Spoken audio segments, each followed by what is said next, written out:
Hey everybody, Lady Cheryl here. Welcome back to my channel. If you're new, I hope you'll like and learn something in this video and that you will subscribe and turn on the notification button so that you will know when my videos first come out. Here's an update on my dwarf cantaloupe that I started from seeds when it was 105 degrees. You're gonna be surprised. I was getting ready to water my garden, but first I was gathering, you can look in here and see all this okra that I've gathered.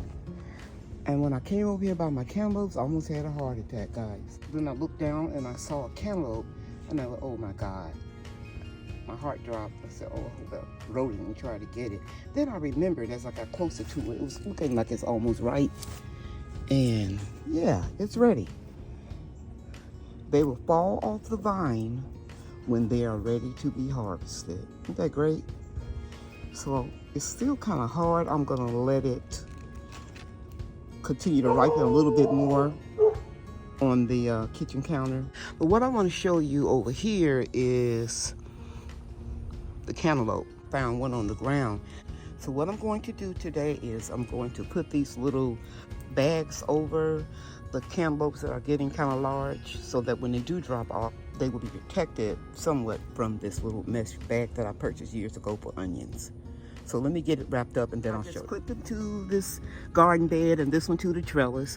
And as they get bigger, there's room for expansion right in here for them to keep growing. I'm going to do this with all of them, but I'm going to do it later because it's real humid out here and I'm going to go in.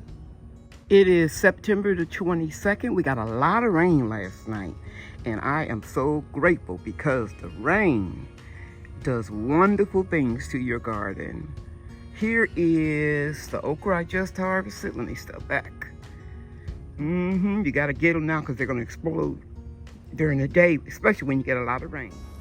Let me show you an update of my 2 extra large garden beds. I want you to see how everything is progressing. I am very grateful. As you can see, everything is doing really well. I suspect I've got some grasshoppers, little small ones, hiding in here because you can see little damage. And I didn't have that much damage when I put the larger insect netting on. So I'm going to spray in here well with my neem oil spray, and hopefully that will kill some of them.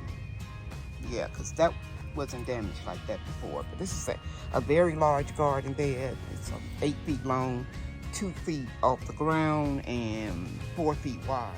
Now, let me show you my tomato plants. Remember, I started these upstairs in my bedroom in the heat of the summer when it was 105 degrees. They're coming along well. Let me show you. You can see my tomato plant is doing really well right here and over here. Over here. We got tomatoes, guys. Okay, let me show you. See? Got a lot of blooms. As the temperature cools, we have more tomatoes over here, and I have one right here. I have 3 varieties of tomato plants growing, and I'm just so thankful that I'm able to do this. And a lot of people say they don't grow from seeds, but I save a lot of money when I grow from seeds, and the Lord has blessed me with the ability to do so. Have you ever mislabeled your plants? I thought this was a celebrity tomato, and look at here, guys, it's Aroma. You can see the Aroma tomatoes right there. So I'll change this label to Roma, and I probably have one that says Roma is a celebrity. It happens, and when it does, don't worry about it. That's why I'm sharing it. There's no perfect garden. Here are my tiny Tim tomatoes. I started these in the container outside during the heat of the summer, and they were stagnant because it was just too hot. But now you can see they're beginning to put on blooms, and we will have tomatoes from these very soon. This is the variety that I grow upstairs in my hydroponic system. Now I want to show you why I grow a second set of tomatoes for the fall. This plant has been growing for a very long time, and it's struggled to maintain some of the branches during the triple-digit temperatures, but as you can see, it's struggling. But we're going to get a few tomatoes off of it. So it was worth holding on to, but I needed to start more tomato plants. Let me show you my eggplants. They produce very well spring and summer, but when it got so hot, they stopped producing. Normally what I do is pull them up. This time I held on to them. I trimmed them back. Let's show you the results. In my last video, I showed you guys where I moved my eggplants because I had cut them down, and I moved them closer to where these pollinators come in for the Mexican petunia, and you can see, bam, we've got eggplant. I am known as a teaching gardener, and so some of you gardeners that have a lot of experience that follow me, I know it might sound redundant what I'm sharing, but I'm concerned about the new generation of gardeners. There are a lot of people that are growing who have never grown food before because of the high prices of food in the grocery store. So this is my mission, is to help inexperienced gardeners or gardeners that want to expand their knowledge. Okay, so be patient with me. We need to help everybody that we can. Okay, enough preaching for now. The next thing I'm going to share with you is an update on my sweet peppers and my jalapeno peppers. They were struggling when it was so hot. Now that temperatures have cooled down to the 80s, they're doing much better. So let's go take a look at them. Can you move your pepper plants around? This plant was moved. I moved it out of the big garden bed. Let me show you that garden bed again. Over here, I cleared out some pepper plants, a lot of them, so that I could make room for my fall and my winter crops, because I have a long growing season and I need to clear them out. So I moved some of them, and one of them in particular is over here. It did not go into shock. You can see it's putting on beautiful peppers, sweet peppers. And here's another 2 plants now that are taking off because the weather is cooler. Look at those beautiful peppers. I can't wait to make some stuffed peppers. It reminds me of my childhood when my mom used to make them. This plant right here is loaded. Look at there. I'm so grateful. Just like the sweet peppers, the cooler weather has flushed out my jalapeno peppers. Let me show them to you. As you can see here, they are loaded. This plant is loaded with peppers. I'm very thankful. Let me get back here and show you. Lots of jalapeno peppers. And this branch right here is doing really well. 1, 2, 3, 4, 5, 6, 7, 8, 9 peppers. If you count these little ones, 10, 11. Yeah, the cool weather is making them flourish. And you can see I have more peppers leaning over here. So I'm gonna have to pin these up or string them up because the next storm is gonna knock those peppers off. Here's the second garden bed that's growing everything from seed, except the marigolds. I purchased some marigolds on sale at Lowe's.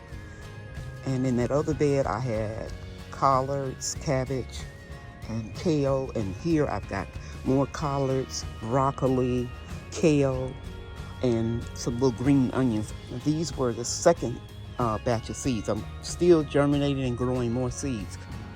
Okay, so today is the 22nd. I put these potatoes here on the 17th. So it's been about, 5 days since I put that one potato in there. I might have said potatoes, but I meant to say one potato. I just left Whole Foods and they were selling a 3-pound bag for $6. So these will be free, and I'm thankful, and I'll bring you another update pretty soon. As I've gotten older, I started planting bush beans so that I don't have to bend down and hurt my back, especially with my kidney disease.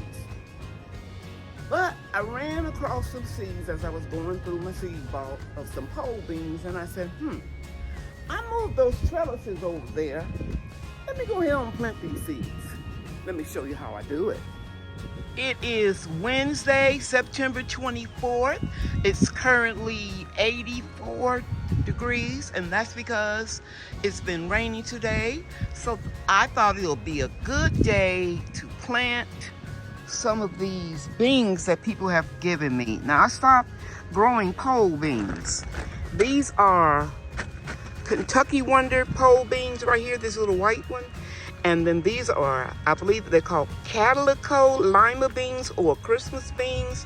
And both of them grow on the vine. They grow up long. So I didn't soak them because it's raining today off and on. And I'm going to plant them here in this pot where I only have one okra growing. One plant. And you can see I'm saving this one. And this one proceeds. And I have the trellis back here.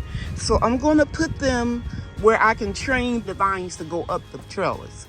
They will put some nitrogen in the soil for my spring garden next year, so I'm gonna give them a try. Guys, I decided to go ahead and use the whole container, and I put the Christmas beans here and the Kentucky pole beans here.